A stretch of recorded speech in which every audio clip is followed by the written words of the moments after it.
Good morning, good evening, good afternoon, wherever you are in the world. This message is for Scorpio.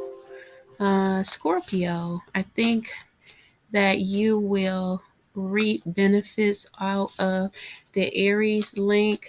As I was meditating over, I was led to say this to you to look at the Aries link. Aries energy is very connected to Pluto's energy. I like to think of Pluto as a father or, older uncle to Aries, which is indicative to the Greek mythology understanding. However, there's some new beginnings for Aries.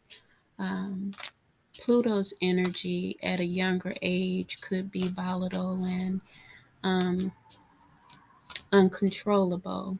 And so these are areas that you want to maintain during this time of reflection where, your moods may have been high and then you've had low moments in your moods. This has been your first house energy, solar return. And what you want to remember is that nothing stays the same.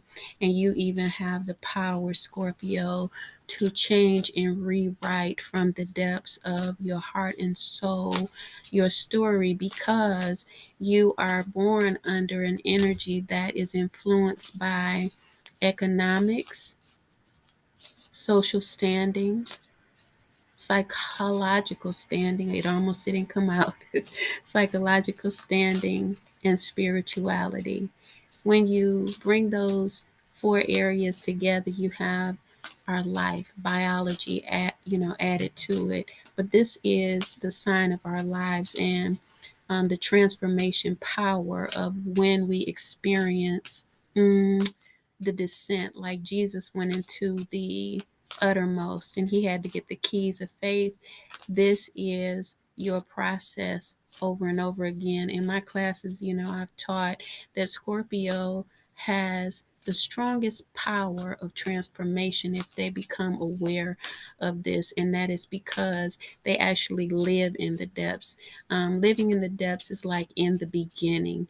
There was nothing. There was no sunlight. There was no sun in the beginning. It was only the woman energy. The yin and the yang hadn't met yet. It was chaotic. It was moon energy. And so if we begin to look at that, we'll create from the womb and come out with our manifestations as a baby is born. Scorpio energy, Scorpio rising, Scorpio Venus, Scorpio moon, Scorpio sun. And what we'll do is understand that all of this darkness was working for our good. It set us apart. We accepted we were set apart, and we can go on and create out of the depths, out of the subconscious, clear out the old subconscious, clear out, the energies from 1776 that also are influencing Scorpio and Cancer.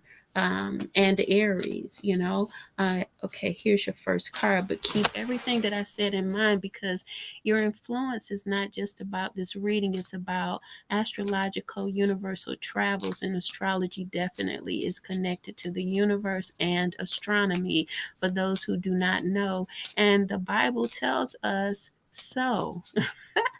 All right, here we go, Scorpio.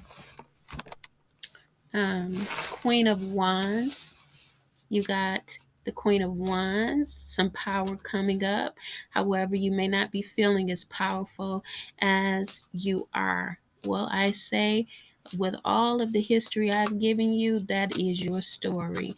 Wear that history and make it your story or her story, however it fits you. And take your wands, the two, because there's two that are sitting by her chair and two that are behind her. So that tells me that two and two of those fours, makes four, and that can be your ability to alchemize your situation and turn your situation into what you want it to be. Queen of Wands, victories all around you. You're sitting here, you're calm. So I'm not going to continue to allow you to say that I'm anxious or I'm overwhelmed. I see her sitting calmly. So that's how I see you, male or female.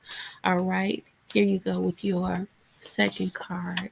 Ten of Swords. Conclusions. You are at the crossroads of endings, even I would say ending mental anxiety. Something in your life is concluding for a new beginning, because 10 is the end, all right? And so you're changing it through that alchemic beingness that you have, whether you know it or not. Sometimes you may sit and meditate and not even know you're thinking on something. Make sure you're thinking positive and seeing things positive so you can get the outcomes, because you're a powerful manifester. So this Queen of Wands is alchemizing. She's changing this Ten of Swords, even the pain, the hurt, the mental anguish. She's changing it and letting those swords drop out of her mind, body, and spirit. Okay, here's your third card. Two of Wands. Plans that you're planning. Focus on the plans and focus on that queen and her ability to focus on her change. And your plans will be influential, you'll touch lives, and you will also see the fruition of your work. I encourage you to stay in positive thoughts, because if you stay in the Ten of Swords, you won't be able to manifest this Two of Wands and what you're planning for, what you're working on right now. Keep your mind focused on positive things, even if you need to look at movies that are positive, movies that are by the beach, movies that put you in a nature mindset so that you won't get caught up in the mental anxiety, the overwhelming feelings. The overwhelming feelings, by the way, is simply illusions. You think that you're on somebody else's clock when you're really on the universe's clock. Once you get that, you're moving in syncopation with the universe. Once you get that, you're going to be better. You're going to be better because you'll realize that time is owed to no one but God and you in that universe.